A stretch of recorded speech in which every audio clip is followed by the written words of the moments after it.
Hey you guys, it's Peter, and welcome to my channel, Peterisms, where I tell stories of my life and just little things that I have learned as I have grown into the person that I am today.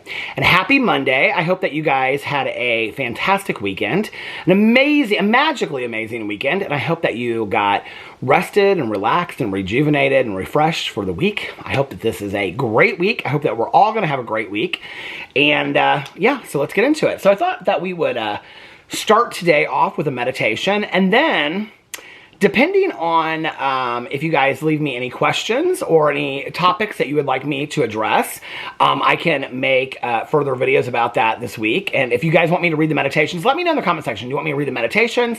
Do you want me to address topics? Do you want me just to come up with my own things? Do you want me to talk about recovery, grief, love, romance, friendship, relationships, toxicity? What do you want me to talk about over here? And I will talk about whatever. I've actually gotten a couple DMs and some emails from people asking me to talk about specific topics, which I really appreciate. So those will probably come in the next week or two as well, but please let me know in the comment section below what you guys would like me to talk about.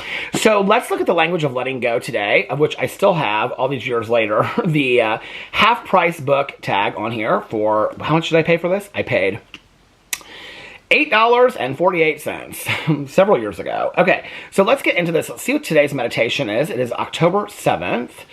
I went all the way back to August 30th. I wish it was still August and the pool would be open. Okay, October 7th. Let's see what today's meditation is.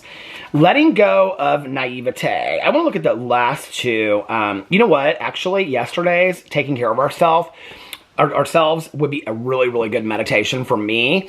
For those of you that watch my other channel, or other channels, especially my vlog, I've been talking a lot about Boo Radley and us like struggling with health issues with Boo Radley. And I have been super, super worried about Boo Radley. Last night, I think I got maybe 3 hours of sleep. I don't even really, to be honest with you, know how I'm functioning at this point. It's like one night I get okay sleep and the next pretty good sleep. And then the next night, next 3 nights, I hardly get any sleep at all.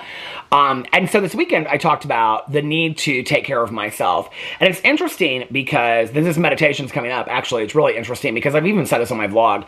I am really, really good at talking to other people about the need for self-care and taking care of themselves. I am not great at doing it for myself. I just am not. That's just a truism. I'm just not great at stepping back and taking care of myself and taking the time that I need to just step away and take care of myself and just be and just relax. It's something that I'm really working on. Going into 2024, my main, spiritual goal, not spiritual goal, but I would say, a spiritual goal for me that I really wanted to focus on was living in the present moment and being really appreciative of the present moment. I've done a pretty good job of that so far this year. I've really lived in the moment, appreciated the moment, lived in gratitude for the moment. I have tried to really not borrow a lot of trouble from the future or borrow a lot of trouble from the past or live in the past or live in the future. That doesn't mean that I don't tell stories from the past or I don't worry about things that are going to happen in the future, like with Boo's health or things like that. Obviously, those things are going to happen. But I would say I'm probably, what's the golf term?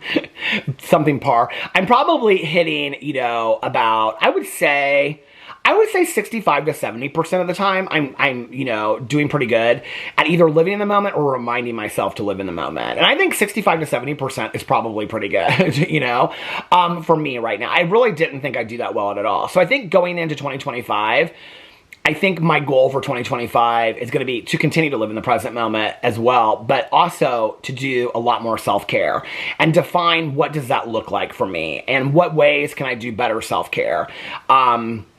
One of the things that I've been thinking about lately is that I don't really ever take a day off from filming because I always film my vlog, right? And I enjoy doing that. That's like escape for me to film videos and get away and all this kind of stuff. But at some point it's kind of time consuming. Alex is watching shows and I'm, filming and uploading and rendering videos and all that kind of stuff. And so, and I'll probably, I'm going to try to continue to vlog every day as long as I can until I have to take a day off. But or I feel like I really need to take a day off. But recently I've been thinking about, but even this would take me more, it would make my week busier. So it would kind of be counterproductive to self-care. But I thought about filming a few videos through the week for Saturday and Sunday so that on Saturday and Sunday, I'm not filming any other videos other than just my vlog. I know some people be like, just take Saturday and Sunday off. I could do that too. But I like to have stuff, you know, up on all my channels every single day. So it's kind of this constant struggle. Plus, even when I'm not like doing anything, like my husband's, you know, watching a TV show or, you know, he's relaxing or whatever, it's really hard for me unless we're doing it, watching a TV show together and doing it together. It's really hard, like, you know, like this weekend I took some time off and I found myself like cleaning the kitchen. Like last night I got done vlogging and I cleaned the entire like front walkway and weeded it and got it all done. And I'm like, you know, I'm always doing something because I feel like it's kind of wasted time. In the evening when I'm finally like everything's done, everything is settled, I've done everything that I can do, it's nighttime, Alex and Boo are asleep or whatever, you know, or Alex is asleep and, you know, I'm watching over Boo and whatever. It's like when I can finally kind of relax a little bit. And that to me is my self-care. Well, 2 to 3 hours of watching a TV show is not overall self-care. And there's little ways that I can do self-care throughout the day as well that aren't like just taking a day off. Just little small things. Like I used to every night before I would go to bed, I would do my prayers and my meditations, and then I would turn my phone off. I wouldn't look at my phone again, and I would come inside, or come in the upstairs and the bathroom, like brush my teeth, wash my face. I would do like a whole like, you know, like a face mask, or I would do like hydrating like lip and face mask and whatever. And that 5 minutes, like, and then just like laying down in bed and like could smell it all. It was very relaxing. I don't even really do that much anymore. So it's kind of like getting back to some of this, just sitting for 10 minutes, you know, no phone, nothing, just sitting in peace and listening to the universe. And drinking a cup of coffee or a glass of water. I used to start my day doing that after my prayers and meditations. I still do that, but I miss more days than I do it. So getting back to those small, I mean, that takes 5 minutes. You know, the bathroom regimen at the end of the day takes 5 minutes, you know? So it's getting back to doing some of those things. I really want to focus 2025 on self-care, however I define that. Whether that means me taking a month and going on vacation, you know, and just being gone. I don't know what that looks like. You know, I don't really know. I don't think I need that. But I'm not really sure what that self-care looks like. Maybe making sure that I take a walk every single day because I really feel good after doing that. You know, eating healthier.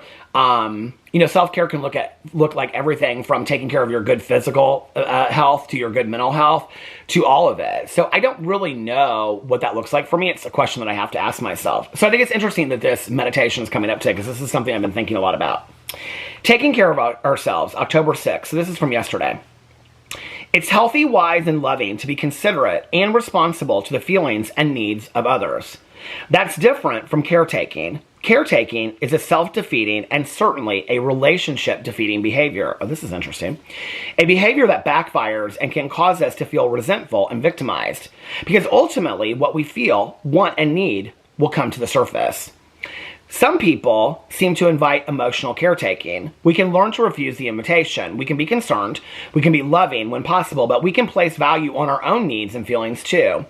Part of recovery means learning to pay attention to and place importance on what we feel, want, and need, because we begin to see that there are clear, predictable, and usually undesirable consequences when we don't. Be patient and gentle with yourself as you learn to do this. Be understanding with yourself when you slip back into the old behavior of emotional caretaking and self-neglect. But stop the cycle today. We do not have to feel responsible for others. We do not have to feel guilty about not feeling responsible for others. We can even learn to let ourselves feel good about taking responsibility for our needs and feelings.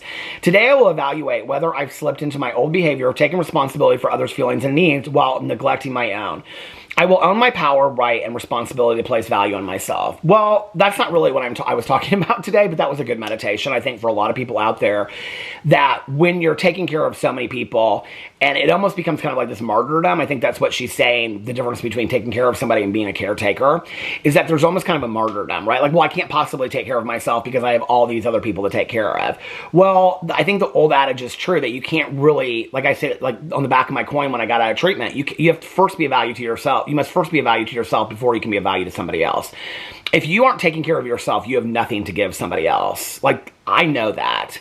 I know that as well as I know that I'm not taking care of myself, right?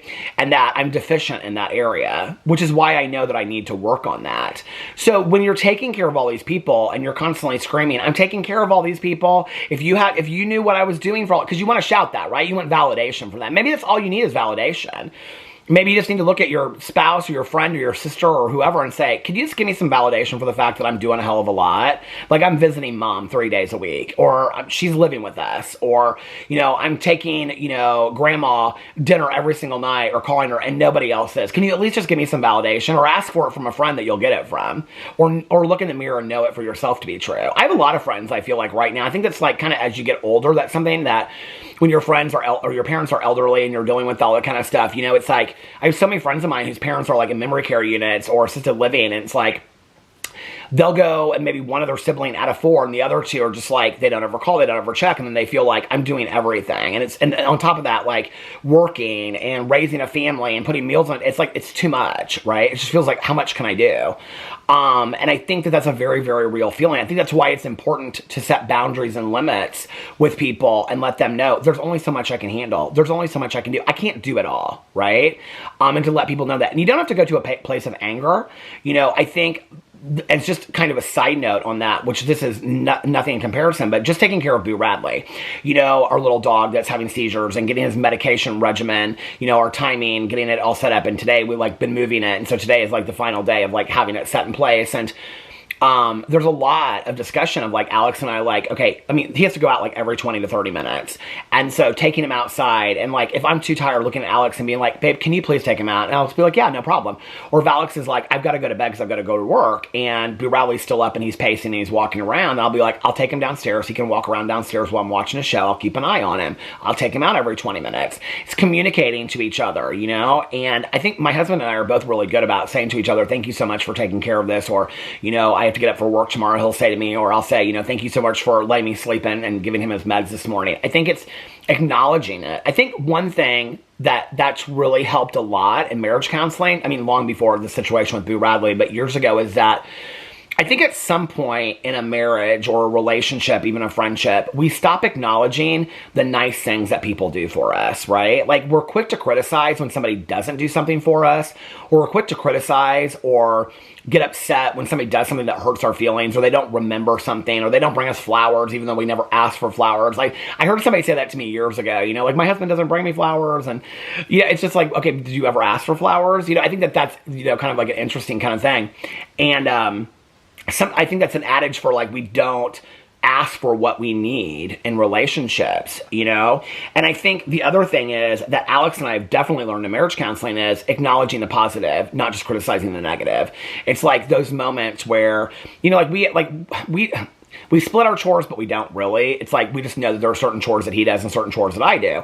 And like, one of the things that he does is he takes the trash out every week. So when he comes home and I've already bagged up all the trash and taken it out, he'll be like, thank you, I really appreciate that. Now I can just relax tonight. I mean, it seems like something small, just taking the trash out, right? And bagging up all the trash from the trash cans. But then he gets to relax for the rest of the night. And so to him, I know that means something. And that's kind of like in the love language of like acts of service. And so when he comes home and he sees the trash can out there ready for the next day, he's like, wow, like Peter thought through that, and he does those same things for me, he'll do those the exact same things, like giving Boo his medication, getting up earlier to give Boo his medication so I can sleep in because I'm not getting a lot of sleep right now, and other things like that. We do those things for each other and we think through it. I think it's acknowledging, hey, I really appreciate it, even though it's just the trash, like that meant a lot to me. You thought about me in that moment, right? I think all of us want love, support, validation from our spouses. We don't need it necessarily, but it's nice sometimes to have it.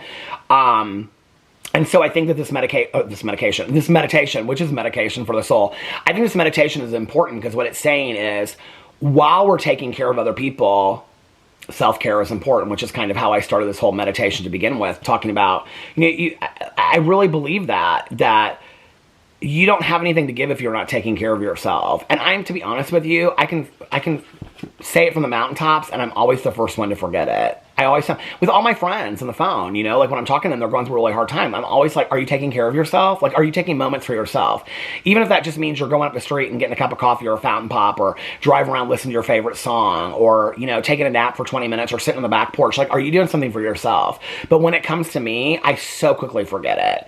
because I'm kind of do best in overdrive. And then I don't have to really think about, I mean, and for me, I'm fully aware of this in therapy and inventory, that for me, like, the lack of self-care is me staying in the moment. Then I don't really have to think about those things, because sometimes self-care means having to work through the pain and really think about the fact that I'm really stressed about the fact that my dog is not doing well. I'm really worried about it. I'm really worried that he might not be here with us a lot longer. Or if he is, what that will look like, you know? And today he's doing great. You know, today he's doing really, really good. He's had a couple, you know, things throughout the day, but by and large, he's doing good. So it's about living in the moment and appreciating that today is good. For today, today is good. And acknowledging that. And maybe that's part of self-care as well, you know? Anyway, let me know in the comment sections ways that you guys do self-care. I would love to hear it. I love you guys so much. And let me know what you think about this meditation, and I will see you tomorrow. Bye.